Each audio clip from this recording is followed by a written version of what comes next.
যৌনকর্মীদেরকে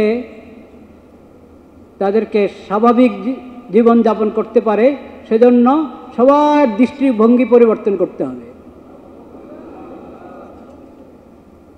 এই যৌনকর্মী নাম কিন্তু এটা নতুন নাম।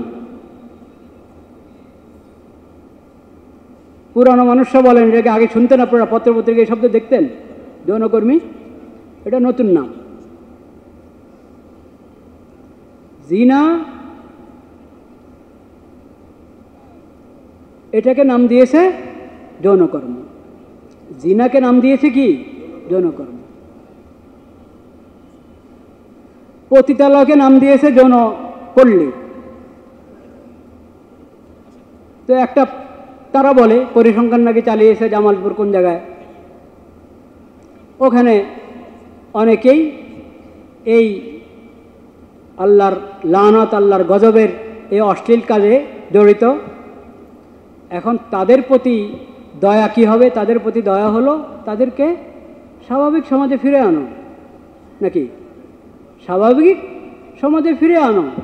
এই পাপের কাজ, এই ঘৃণিত কাজ, ওটা যে ঘৃণিত এবং পাপ এটা তাদেরকে বুঝাও, এটা যে অশ্লীলতা তাদেরকে বুঝাও, তাদেরকে স্বাভাবিক সমাজে নিয়ে আসো, তাদের সবার বিয়ে করে দাও, এটা তো সরকারের কাজ।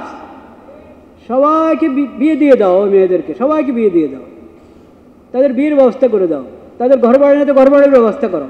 তারা তো সমাজ থেকে বের হয়ে ওখানে গিয়েছে, প্রত্যেকেই তার সমাজে ফিরে যেতে পারে। যদি ব্যবস্থা না থাকে, ব্যবস্থা করা সরকারের দায়িত্ব।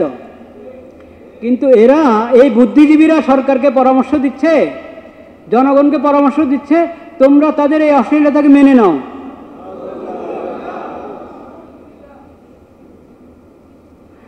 আচ্ছা, যদি যদি এই ধরনের এই ঘৃণিত পেশার সাথে যারা জড়িত তাদের বাচ্চা কাচ্চা হলো, এই বাচ্চাদের জন্ম নিবন্ধন কীভাবে হবে? জন্ম নিবন্ধনে বাবার নাম লিখতে হয় না? তো এদের জন্ম নিবন্ধন কীভাবে হবে? এদের জন্ম নিবন্ধন নিয়ে একটা জটিলতা। এখন তারা পরামর্শ দিচ্ছে এটাকে স্বাভাবিক করো, মানে জন্ম নিবন্ধনে মায়ের নাম দিলেই তো হয়, বাবার নামের দরকার কি? বলেন নাউযুবিল্লাহ। এক কুফর আরেক কুফরকে টেনে আনে, এক কুফর আরেক কুফরকে টেনে আনে, এক হারাম আরেক হারামকে টেনে আনে। সন্তানের বংশ এটা এবং পরিচয় আল্লাহ রাব্বুল আলামিন নির্ধারণ করে দিয়েছেন কোরআন কারীমে। কার নামে হবে? বাপের নামে। কার নামে? বাপের নামে। এই যে অশ্লীল কাজ, এটা যে অপরাধ, এটা যে হারাম, ঘৃণিত কাজ, শত কারণ, একটা কারণ তো এটাই, এর কারণে বংশ পরিচয় বাকি থাকবে না। এর কারণে কি থাকবে না? বংশ পরিচয় বাকি থাকবে না। এখন তারা বংশ পরিচয় দিতে চায় কার মাধ্যমে? মার মাধ্যমে। মার নাম লিখবে, বাপের নাম লিখবে না। বলেন নাউযুবিল্লাহ। এক হারামের সমর্থন করতে গিয়ে আরেক হারাম, এক কুফরি কাজের সমর্থন করতে গিয়ে আরেক কুফরি কাজ। এটা ছিল নবী করিম সাল্লাল্লাহু আলাইহি ওয়াসাল্লামের শিক্ষা। এই রবিউল আউয়ালে আমাদের প্রধান উপদেষ্টার এসেছে,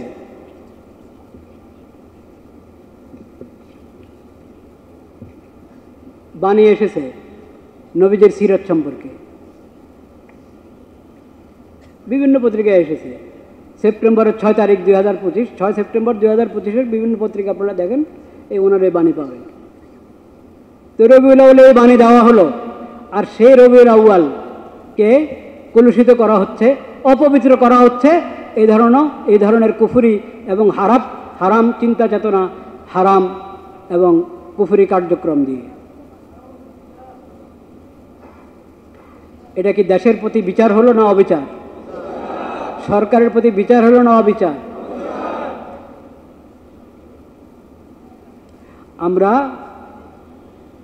আমরা এটার প্রতিবাদ জানাচ্ছি যে তাওহীদের জমিনে এই ধরনের অশ্লীলতা এবং সমাজকে অপবিত্র করা, দেশকে অপবিত্র করা, মানুষের আকীদা বিশ্বাসকে অপবিত্র করার কোনো সুযোগ নেই। প্রথম বিষয়, আল্লাহ রসুলের প্রতি ঈমান আনতে হবে। আল্লাহ রসুলের প্রতি কি ঈমান আনতে হবে এবং সেই ঈমানের নবায়ন করতে থাকতে হবে, তাইলে আল্লাহ রহমতের ভাগী হওয়া যাবে এবং নূর পাওয়া যাবে, আলোকিত মানুষ। আমাদের সমাজে একটা কথা আছে কি না, একটা স্লোগান আছে না, আলোকিত মানুষ চাই। আলোকিত মানুষ তুমি তখন পাবে যদি আলোর নবী, নূরের নবী, যে নবীকে আল্লাহ তাআলা নূর নিয়ে পাঠিয়েছেন, হেদায়েতের নূর, কোরআনের নূর, রহমতের নূর, এলেমের নূর, সেই নবীর রাস্তা অবলম্বন করতে হবে, তার তরিকা অবলম্বন করতে হবে, তার জীবনকে আদর্শ হিসাবে গ্রহণ করতে হবে। তাহলে আলোকিত মানুষ পাওয়া যাবে, তাহলে সমাজের মধ্যে শান্তি শৃঙ্খলা ফিরে আসবে। রহমতের নবীর সবচেয়ে বড় রহমতের দিক কি? রহমতের নবীর সবচেয়ে বড় রহমতের দিক যদি আমরা বলতে যাই তাও অনেক। কোনটাকে আপনি সবচেয়ে বড় বলবেন? একটি বলি আমি, একটা সুন্দর সমাজ এবং পবিত্র সমাজ উপহার দিয়েছেন নবী করিম সাল্লাল্লাহু আলাইহি সাল্লাম। বলেন সুবহানাল্লাহ। সুন্দর সমাজ, নিরাপদ সমাজ এবং পবিত্র সমাজ উপহার দিয়েছেন নবী করিম সাল্লাল্লাহু আলাইহি সাল্লাম। তার সুন্নতের উপরে চললে পবিত্র সমাজ পাব, সুন্দর সমাজ পাব, নিরাপদ সমাজ পাব। আর তার সুন্নত ছেড়ে দিলে, তার তরিকা ছেড়ে দিলে সমাজের মধ্যে বিশৃঙ্খলা সৃষ্টি হবে, অন্যায়তার সৃষ্টি হবে, সমাজ নাপাক হতে থাকবে, অপবিত্র হতে থাকবে, কলুষিত হতে থাকবে।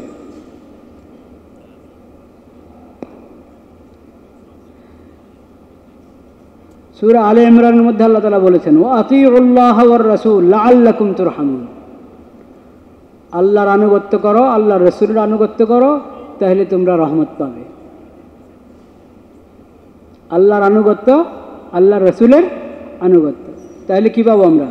রহমত পাবো। ওয়া হাযা কিতাবুন আনজালনাহু মুবারাকুন ফাত্তাবিউহু ওয়াত্তাকু লাআল্লাকুম তুরহামুন। রহমতের আল্লাহ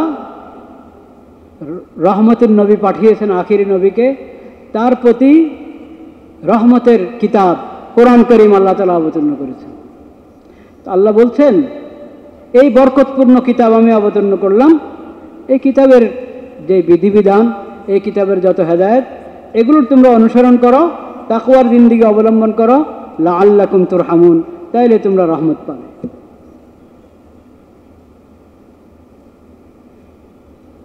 তো রহমত পেতে হলে রহমতের মালিক তো আল্লাহ তাআলা, রহমতের খালেক আল্লাহ তাআলা, আল্লাহর আনুগত্য লাগবে।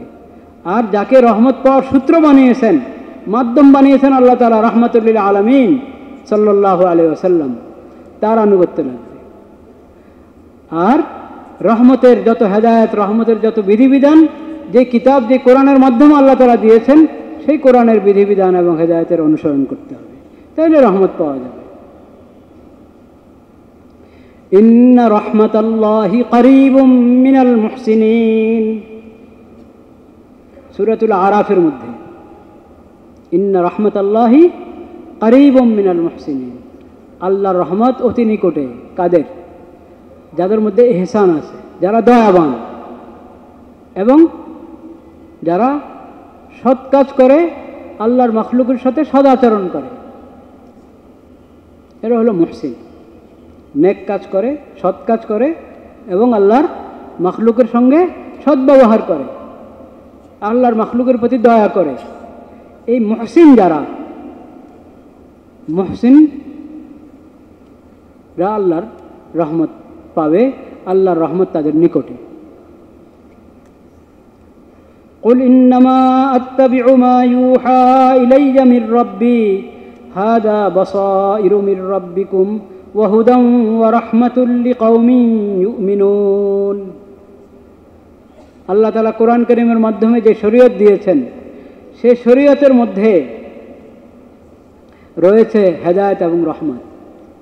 কাজে ওই ওহির মাধ্যমে, কোরআন সুন্নাহ হাদিসের মাধ্যমে আল্লাহ তাআলা যে শরীয়ত তোমাদেরকে দান করেছেন, এই শরীয়তের অনুসরণ করো, এই শরীয়ত মেনে চলো, তাইলে রহমত পাবে। কারণ এটা তো রহমতের শরীয়ত, এই শরীয়ত মেনে চললে রহমত পাবে।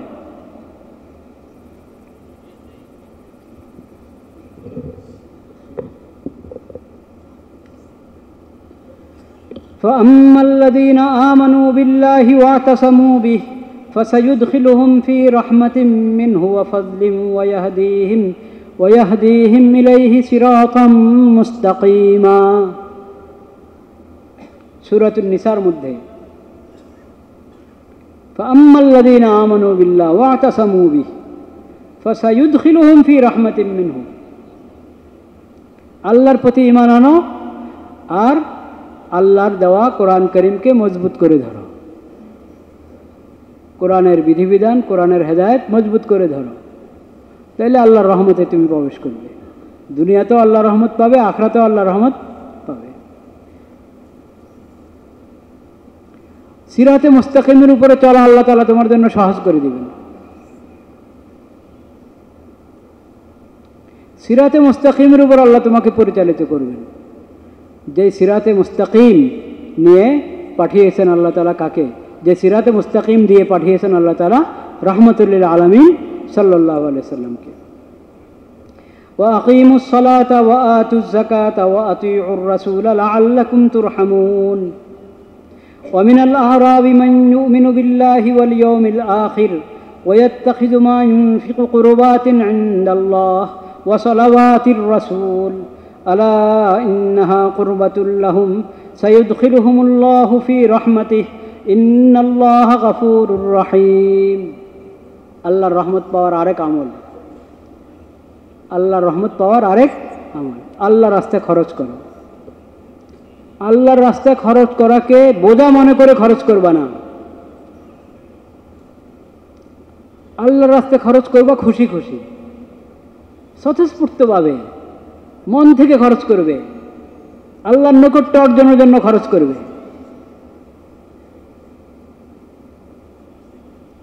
জাকাত আল্লাহ ফরজ করেছেন, জাকাত দিতে যদি কঠিন লাগে, বোঝা মনে হয়, আল্লাহ রব্বুল আলামিন জাকাত ফরজ করেছেন। তো জাকাত মুমিন কখনো জাকাতকে বোঝা মনে করতে পারে না। আরে এত টাকা দিয়ে দিতে হবে, যাদের কোটি কোটি টাকা, তার জাকাতটা তো এমনি তো সামান্য, কত? 2.5 টাকা, 100 টাকাতে 2.5 টাকা, একবারই সামান্য পরিমাণ আল্লাহ তাআলা ফরজ করেছেন। কিন্তু যাকে আল্লাহ দিয়েছেন কোটি কোটি টাকা, তার 2.5 টাকা তো অনেক হবে না। তো এখন অনেক মাথায় হাত উঠে যে এত টাকা দিয়ে দিবে, এটা মুমিনের কাজ না। সত্যিকারে যদি অন্তরে ঈমান থাকে, তাহলে আল্লাহ যা ফরজ করেছেন ওটা একবারে খুশি খুশি দিবে, সে খুশি খুশি দিবে, স্বতঃস্ফূর্তভাবে মন থেকে দিবে, আল্লাহর নৈকট্য অর্জনের জন্য দিবে। তো আল্লাহর নেক বান্দারা ফরজ জাকাত আদায় করার ক্ষেত্রে যেরকম স্বতঃস্ফূর্ত, নফল দান সদকাতের মধ্যেও কি স্বতঃস্ফূর্ত। যা দেয় এটাকে মনে করে যে এইভাবে আমি আল্লাহর রহমত পাবো, আল্লাহর রহমত পাবো, আল্লাহর নৈকট্য অর্জন হবে এর মাধ্যমে। এবং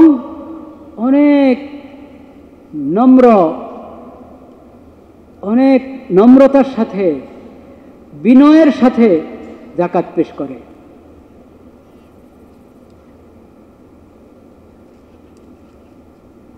ওয়াল্লাযীনা ইউতুনা মা আতাউ ওয়া কুলুবুহুম ওয়াজিলা, যা আল্লাহর রাস্তা দান করে একবারে অন্তরে ভয় থাকে, অন্তর প্রকম্পিত অবস্থায় আল্লাহর দরবারে দান করে, আল্লাহ মেহেরবানি করে কবুল করবেন তো? এটা তো আল্লাহর দেওয়া, এই সম্পদ কার দেওয়া? আল্লাহর দেওয়া, আল্লাহ মেহেরবানি করে দিয়েছেন। এখন আল্লাহর নৈকট্য অর্জনের জন্য আমি আল্লাহর কোনো বান্দাকে দেখছি, অসহায় ব্যক্তি, গরিব মিসকিনকে দিচ্ছি, বা কোনো নেক কাজের ব্যয় করছি, জনকল্যাণমূলক কাজের মধ্যে রাস্তাঘাট, টিউবওয়েল লাগিয়ে দেওয়া, মুসাফিরখানা, মেহমানখানা, মসজিদ, মাদ্রাসা, মক্তব, এতিমখানা, যদি সঠিক অর্থে এতিমখানা হয়। এখন তো এতিমখানা এই নাম ব্যবহার করা হয় কিন্তু এতিমদের যথাযথ সেবা হয় না।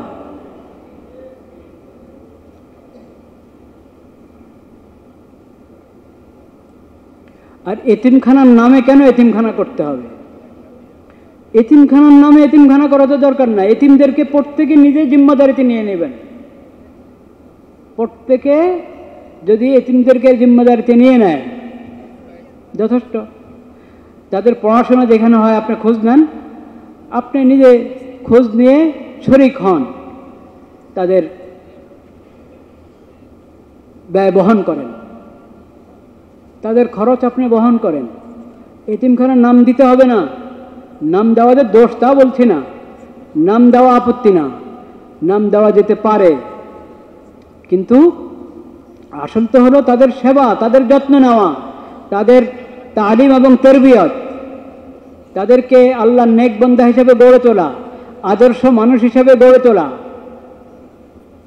এই সেবা যত্ন, এটা হলো আমাদের দায়িত্ব এতিমদের ব্যাপারে। তো যেই অঙ্গনেই আমি খরচ করি, আল্লাহকে রাজি করার জন্য খরচ করব, বিনয়ী হয়ে খরচ করব, আল্লাহর নৈকট্য অর্জনের জন্য খরচ করব এবং স্বতঃস্ফূর্ত খরচ করব। যেটা খরচ করতে কষ্ট হয়, যে পরিমাণ খরচ করতে কষ্ট হয়, যে জিনিসটা খরচ করতে কষ্ট হয়, ওটা খরচ করার চেষ্টা করব।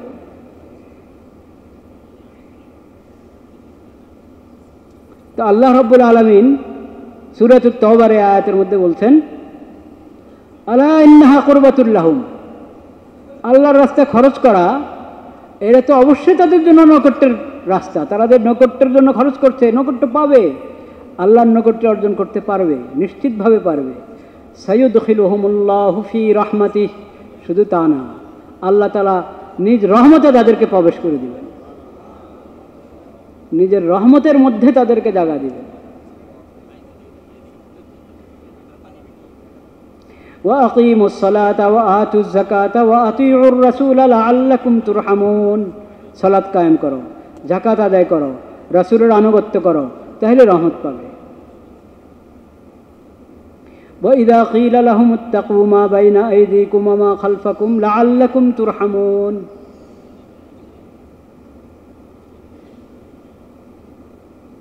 আল্লাহর রহমত পাওয়ার আরেকটা বিষয়, সেটা হলো উদাসীন হয়ে থাকবে না কখনো।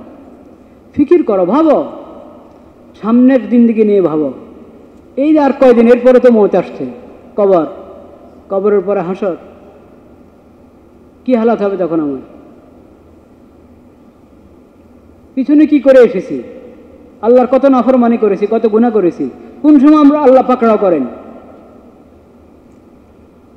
সামনে কি আমার ভবিষ্যৎটা কি? মৃত্যুর আগের ভবিষ্যৎ না, মৃত্যুর আগের ভবিষ্যতে এখন আমাদের ফিউচার, এটা হলো অতি সামান্য ফিউচার নিয়ে আমরা দাঁড়াই ভাবি, মৃত্যুর আগের ফিউচার নিয়ে ভাবি। আসল যেটা, সেটা তো মৃত্যুর পর থেকে যেই ফিউচারের শুরু আছে কি নাই, শেষ নাই, ওটা নিয়ে ভাবতে হবে। ওগুলো নিয়ে ভাবলেই তো আমার মধ্যে তাকওয়া সৃষ্টি হবে, আল্লাহর ভয় আসবে, আখিরাতের ফিকির আসবে, আমি নিজেকে শুধরানোর চেষ্টা করব, তাহলে আল্লাহর রহমত পাওয়া যাবে ইনশাআল্লাহ। فَأَمَّا الَّذِينَ آمَنُوا وَعَمِلُوا الصَّالِحَاتِ فَيُدْخِلُهُمْ رَبُّهُمْ فِي رَحْمَتِهِ ذَلِكَ هُوَ الْفَوْزُ الْمُبِينُ। ঈমান আনো, নেক আমল করো, নেক আমল, ইবাদত বন্দেগীর মধ্যে নেক আমল, লেনদেনের ক্ষেত্রে নেক আমল, এবং সামাজিক যত রীতিনীতি সেখানে নেক আমল, অন্যের হক আদায় করার ক্ষেত্রে নেক আমল, অন্তর্জগতের ক্ষেত্রে নেক আমল, মানব জীবনের একবারে ব্যক্তি জীবন থেকে নিয়ে রাষ্ট্রীয় এবং পররাষ্ট্র জীবন পর্যন্ত সব ক্ষেত্রে নেক আমল করো, আমিলুস সালিহাত।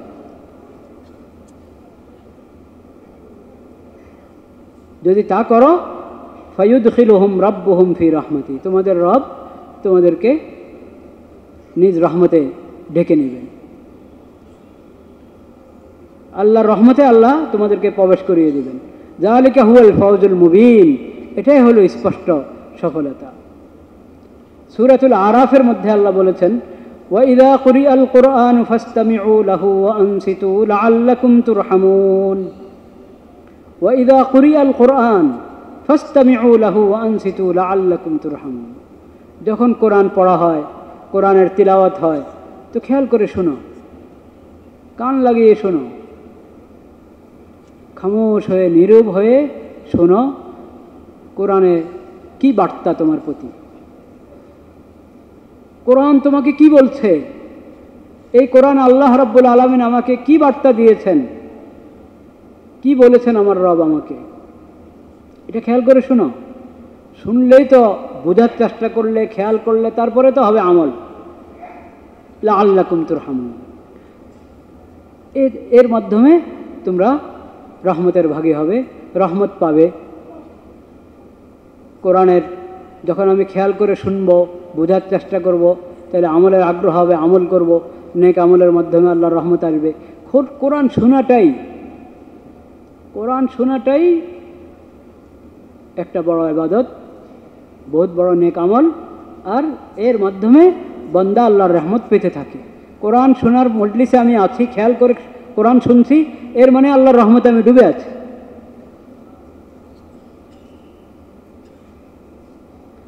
লাউলা তাস্তাগফিরুনাল্লাহ লাআল্লাকুম তুরহামুন, সূরাতুন নামলের মধ্যে। তোমরা কেন ইস্তেগফার করছো না? ইস্তেগফার করলে তো আল্লাহর রহমত পাবে।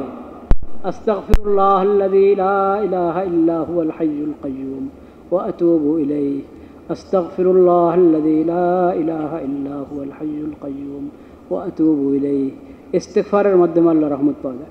আরও অনেক আমল ইনশাআল্লাহ আল্লাহ হায়াতে রাখলে পরে আলোচনা হবে। দেখেন আপনি, কোরআন করিম যদি আমরা খেয়াল করি, তেলাওয়াত করি, তাহলে এই প্রশ্নের উত্তর পাবো কি না যে রব্বুল আলামিন আর রহমানুর রহিম, আর রহমানির রহিম, সেই রব যে রহমতের নবী পাঠিয়েছেন, রহমাতুল্লিল আলামিন, ওই রহমত আমরা কিভাবে পাবো? এই প্রশ্নের উত্তর কোরআনে আছে কি নাই? দেখলেন কতগুলো রাস্তা আল্লাহ দেখিয়েছেন, কতগুলো আমলের কথা বলেছেন। এইভাবে তোমরা আল্লাহর রহমত পাবে। আমরা পাচ্ছি না কেন? আমাদের সমাজে আল্লাহর রহমতের অভাব আছে কি না? আছে। কেন? সেটা এই জন্য আমাদের দ্বিমুখী কারবার। কি? হ্যাঁ, মানে আমাদের ঈমান কার প্রতি?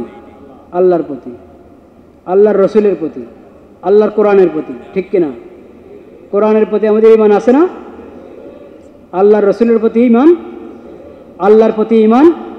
ঈমান না থাকে তো মুসলমানে না। আল্লাহর প্রতি ঈমান আছে, আল্লাহর রসুলের প্রতি ঈমান আছে, আল্লাহর দেওয়া আল্লাহর অবতীর্ণ করা কোরআন কারীমের প্রতি ঈমান, আল্লাহ যে শরীয়ত দিয়েছেন নবীর মাধ্যমে, সেই শরীয়তের উপর কি? ঈমান। আমাদের ঈমান একদিকে, আমাদের আচরণ আরেক দিকে। এটা হলো মুসিবত। আমাদের সমাজে যে রহমতের অভাব, এটার কারণ হলো ঈমান এনেছি, কিন্তু আমাদের চাল চলন, আচরণ, উচ্চারণ, কর্মকাণ্ড এগুলো অন্যদিকে। ঈমান একদিকে, ঈমান একদিকে, কর্মকাণ্ড বিপরীতমুখী। এই যে এখন আপনার সিরতের আলোচনা পুরো দেশে আপনি দেখবেন, রবিউল আউয়াল মাসে সিরতের আলোচনা হচ্ছে। নবীজির সিরত তো 12 মাস আলোচনা করার বিষয়। মুমিনের পুরা জিন্দিগি তো নবীজির সিরত অনুযায়ী হবে। সিরতের চর্চা শুধু রবিউল আউয়ালে হয় না, এটা পুরো বছর 12 মাস সব দিন। আমি যদি সুন্নতের উপর চলতে চাই, তো প্রতিদিনই তো আমাকে জানতে হবে, বুঝতে হবে এই বিষয়ে নবীজির সুন্নত কি। একজন ব্যবসায়ী ব্যবসা করছে, দোকানদার দোকানে যাচ্ছে, দোকান খুলল, তার বুঝতে হবে কিনা যে দোকান পরিচালনার ক্ষেত্রে নবীজির শিক্ষা কি, এটা জানতে হবে কিনা? না জানতে হবে না? জানতে হবে। গ্রাহক দোকানে যাচ্ছে, তো একজন গ্রাহকের ব্যাপারে নবীজির সুন্নত কি, এটা জানতে হবে না? জানতে হবে। এরকম আমাদের জিন্দিগির সকল অঙ্গনে সব শ্রেণীর মানুষ, সব পেশার মানুষ নিজের পেশার ক্ষেত্রে, নিজের কাজের ক্ষেত্রে একবারে ঘুম থেকে ওঠার পর থেকে নিয়ে আবার বিছানা যাওয়া পর্যন্ত, ঘুমের সময় ঘুম ভাঙল তখন, সর্ব অবস্থায় নবীজির শিখানো হেদায়েত কি, আল্লাহ এ বিষয়ে কি হেদায়েত দিয়েছেন, এগুলো জেনে এগুলোর উপর আমল করার দরকার কিনা? দরকার। তাইলে আমার নবীজির সুন্নত, নবীজির সিরতের প্রয়োজন বছরে একবার পড়ে না প্রতিদিন পড়ে? প্রতিদিন, সব কাজের ক্ষেত্রে প্রতিদিন। তো ওটার চর্চা কোথায় করি আমরা? নবীজি শিক্ষা দিয়ে গেছেন একটা পবিত্র সমাজের, পবিত্র সমাজ যেটার মধ্যে না কোনো জুলুম থাকবে, অন্যায় অবিচার থাকবে, আর না যে সমাজের মধ্যে কোনো ধরনের অপবিত্রতা, অশ্লীলতা থাকবে। নবীজির ব্যাপারে আল্লাহ রাব্বুল আলামিন কোরআন কারীমে বলেছেন, গত জুমায় প্রথম রাকাতে পড়া হয়েছে সূরাতুল আরাফের আয়াত, ইয়ামুরু বিল মারুফ, ইয়ামুরুহুম বিল মারুফ ওয়া ইয়ানহাহুম আনিল মুনকার। নবীর কাজে হয়েছে যেটা ভালো, যেটা সৎ, সেটার নির্দেশ দেওয়া। নবীর কাজে হয়েছে যেটা অন্যায়, অবিচার, যেটা খারাপ, অশ্লীল, ওটা থেকে বাধা দেওয়া, বারণ করা। ইউহিল্লু লাহুমুত তাইয়্যিবাত, যেটা পাক পবিত্র ওটা হালাল। ওয়া ইউহাররিমু আলাইহিমুল খাবাইস, যেটা বিশ্রী এবং অশ্লীল এবং ঘৃণিত যত কাজ, কর্ম, বস্তু, ও সব কিছু হারাম ঘোষণা দেওয়া নবীর কাজ।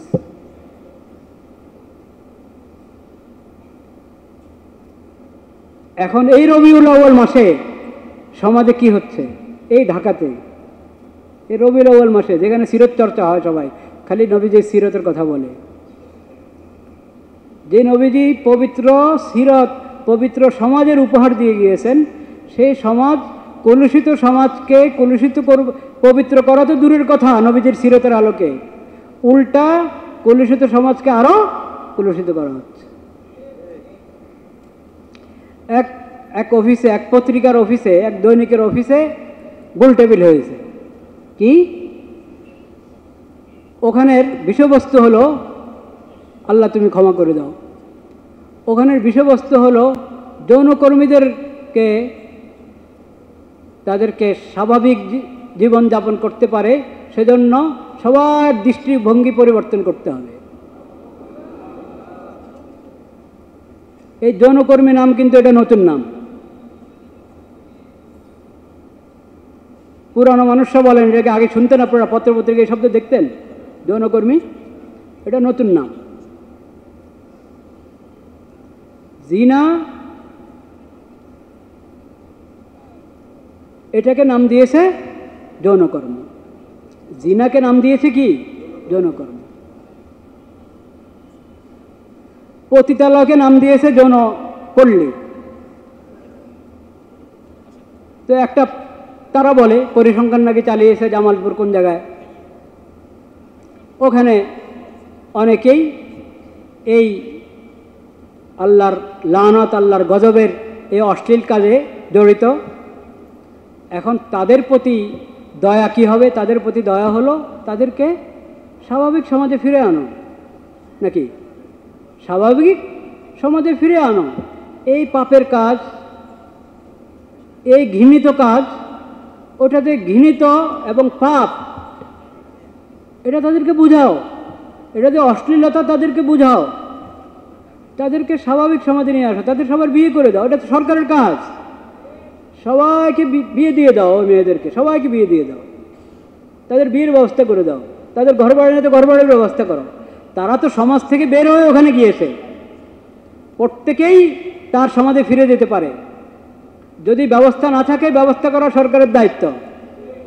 কিন্তু এরা, এই বুদ্ধিজীবীরা সরকারকে পরামর্শ দিচ্ছে, জনগণকে পরামর্শ দিচ্ছে, তোমরা তাদের এই অশ্লীলতাকে মেনে নাও।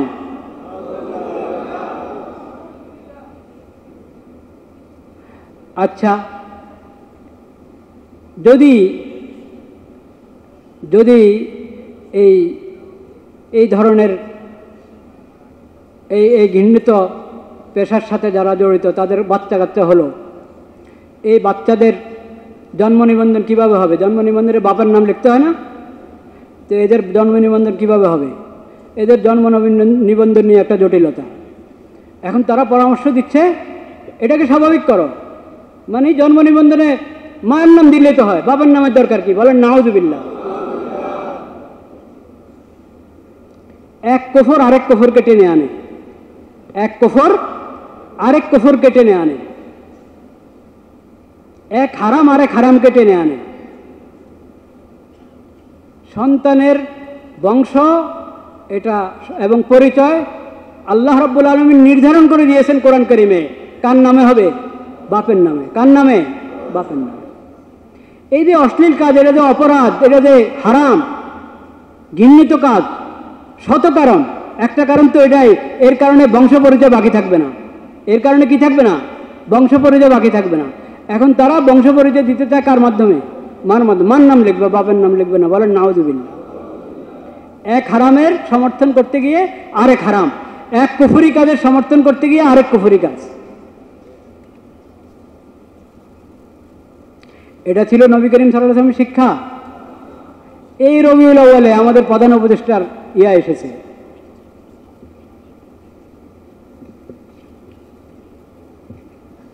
বাণী এসেছে নবীদের সিরাত সম্পর্কে, বিভিন্ন পত্রিকায় এসেছে। সেপ্টেম্বরের 6 তারিখ 2025, 6 সেপ্টেম্বর 2025 বিভিন্ন পত্রিকা আপনারা দেখেন, এই ওনার এই বাণী পাবেন। তো রবিউল আউয়ালে এই বাণী দেওয়া হলো, আর সেই রবিউল আউয়ালকে কলুষিত করা হচ্ছে, অপবিত্র করা হচ্ছে এই ধরনের কুফরি এবং হারাম চিন্তা চেতনা, হারাম এবং কুফরি কার্যক্রম দিয়ে। এটা কি দেশের প্রতি বিচার হলো না অবিচার? সরকারের প্রতি বিচার হলো না অবিচার?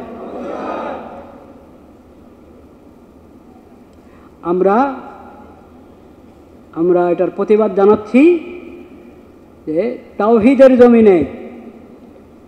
এই জমিনে এই ধরনের অশ্লীলতা এবং সমাজকে অপবিত্র করা, দেশকে অপবিত্র করা, মানুষের আকীদা বিশ্বাসকে অপবিত্র করার কোনো সুযোগ নেই। আস্তাগফিরুল্লাহাল্লাযী লা ইলাহা ইল্লা হুয়াল হাইয়ুল কাইয়্যুম। নবীজির শিক্ষা কি দেখেন, নবীজির শিক্ষা।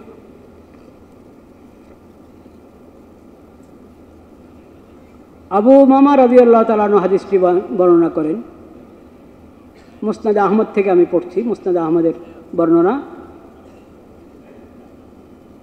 22,211 নম্বর হাদিস। আবু উমামা রাদিয়াল্লাহু তাআলা আনহু বলেন, ইন্না ফাতান শাব্বান আতান নবিয়্য সাল্লাল্লাহু আলাইহি ওয়াসাল্লাম ফাকালা ইয়া রাসূলুল্লাহ ইদান লি বিজিনা ফাআকবালা আল কওমু আলাইহি ফাজাজারুহু ওয়া ক্বালু মাহ মাহ فقال أدنه فدنا منه قريبا قال فجلس قال أتحبه لأمك। লম্বা হাদিস, আমি হাদিসের মর্মটা বলে দিচ্ছি। এক যুবক নবী করিম সাল্লাল্লাহু আলাইহি ওয়াসাল্লামের কাছে এসেছে, বলল, ইয়া রাসূলুল্লাহ, আমাকে আপনি জিনার অনুমতি দেন। নাউজুবিল্লাহ পড়ার বিষয়, কিন্তু ওই যুবকের অবস্থাটা আপনি দেখেন, সে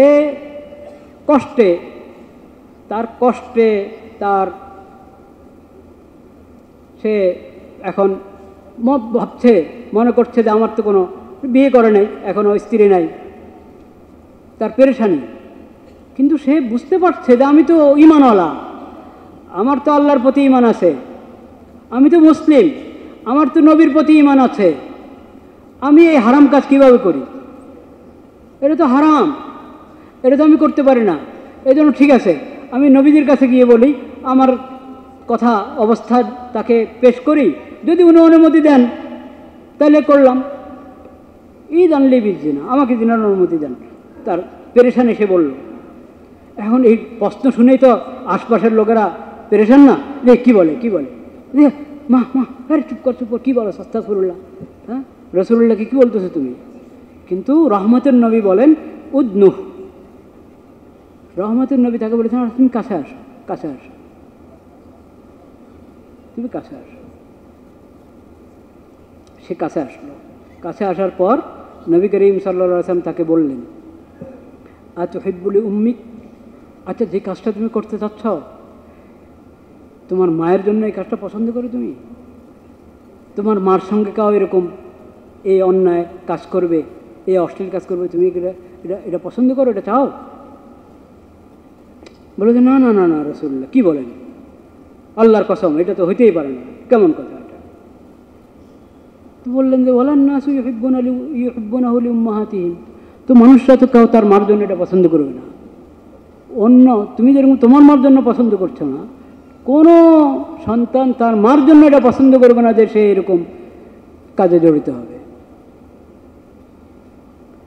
এরপরে বললেন আতুহিব্বুহু লিবনাতিক, ক্বালা লা ওয়াল্লাহি ইয়া রাসূলুল্লাহ জাআলানি আল্লাহু ফিদা, ক্বালা ওয়ালান নাসু ইউহিব্বুনাহু লিবানাতিহিম, তোমার যদি মেয়ে হতো, মেয়ে থাকতো, তোমার মেয়ে সঙ্গে কেউ এরকম করো, এটা তুমি কি চাও, পছন্দ করো? না না ইয়া রাসূলুল্লাহ, আল্লাহর কসম এটা হইতেই পারে না। তো কেউ তো অন্য কেউ তো তার মেয়ের জন্য এটা পছন্দ করবে না।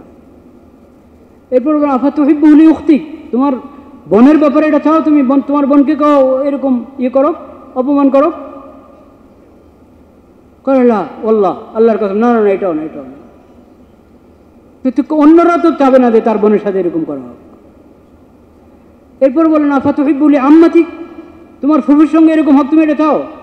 কারণ না আল্লাহ ইয়া রাসূলুল্লাহ, আল্লাহর কসম না, হইতেই পারে না এটা, জাআলানি আল্লাহু ফিদা। ক্বালা ওয়ালান নাসু ইউহিব্বুনাহু লিআম্মাতিহিম, অন্যরা তো চাবে না যে তার ফুফুর সাথে এরকম হোক, তাহলে তোমার খালার সঙ্গে এরকম হোক তুমি চাও? না না না, আস্তাগফিরুল্লাহ, অন্যরা তো চায় না যে তার খালার সাথে এরকম হোক। তো তুমি যে অনুমতি চাচ্ছ, যেই কোনো মেয়েকে তুমি এভাবে ব্যবহার করতে চাও, সে তো কারো মা হবে না, কারো বোন হবে না, কারো খালা হবে না, কারো ফুফু হবে না, কারো মেয়ে হবে, যেটা তুমি তোমার জন্য পছন্দ করছো না। তুমি কিভাবে একজন মেয়েকে এরকম তার সঙ্গে এরকম কাজ করতে চাও যেটাতে তোমারও, তুমিও লাঞ্ছিত, সেও লাঞ্ছিত হবে, তার ইজ্জত নষ্ট হবে, তোমার ইজ্জত নষ্ট হবে, এবং তার পুরো খানদান কষ্ট পাবে। এরপর এটা হলো নবী করিম সাল্লাল্লাহু আলাইহি ওয়াসাল্লাম যুক্তি দিয়ে তাকে বুঝালেন। কি দিয়ে বুঝালেন? যুক্তি দিয়ে বুঝালেন। এগুলোকে বলে যুক্তি। এখন তো যুক্তিবাদের শেষ নাই, বুদ্ধিজীবীর শেষ নাই। তারা বুদ্ধি দেয় যে তুমি যৌনকর্মকে তোমার পেশা বানাও, বলেন নাউজুবিল্লাহ। আজকালের বুদ্ধিজীবীরা ওই বুদ্ধি দেয়, আর রহমতের নবী তার যুক্তি, তার বুদ্ধি দেখেন। এরপর নবী করিম সাল্লাল্লাহু আলাইহি ওয়াসাল্লাম তার হাত রাখলেন তার বুকে, তার শরীরে হাত রেখে বললেন, দোয়া করলেন তার জন্য, আল্লাহুম্মা গফির যামবা, আল্লাহ তার গুনাহ ক্ষমা করে দেন। এখনো তো গুনাতে যায় নাই, গুনার মানে ইচ্ছা করছে, তো এটাও তো গুনাহ, আল্লাহ তার গুনাহ ক্ষমা করে দেন। ওয়া তাহির কলবাহু, আল্লাহ তার দিলটাকে পবিত্র করে দেন। ও হাসিন ফরজাহু, ইয়া আল্লাহ আপনি তার লজ্জাস্থানকে হেফাজতে রাখেন। ক্বালা ফালাম ইয়াকুন বা'দা যালিকাল ফাতা ইয়ালতাফিতু ইলা শাইইন, নবী করিম সাল্লাল্লাহু আলাইহি সাল্লাম তাকে বুঝালেন, তার বোঝানোর বরকতে এবং তার দোয়ার বরকতে ওই যুবকের হালাত এমন হয়ে গেছে, এরপরে কোনো দিকে তাকাইতো না। একটু রাস্তা চলার সময় ডানে বামে তাকানো, হ্যাঁ, অপাত্রে দৃষ্টি দেওয়া, কখনো তার কোনো দিকে তাকাতেও না, সে একবারে নিচের দিকে তাকিয়ে হাঁটতো। বলেন সুবহানাল্লাহ। এটা হলো সিরতের শিক্ষা, এটা হলো রহমতের নবীর শিক্ষা। আর পশ্চিমা সভ্যতা দ্বারা এই দেশে নিয়ে আসছে, শয়তানি সভ্যতা দ্বারা এই দেশে নিয়ে এসেছে এবং ওটাকে প্রচার করতে চায়। তারা আল্লাহর দুশমন, আল্লাহর রসুলের দুশমন, পুরো উম্মতের দুশমন, এই দেশের দুশমন।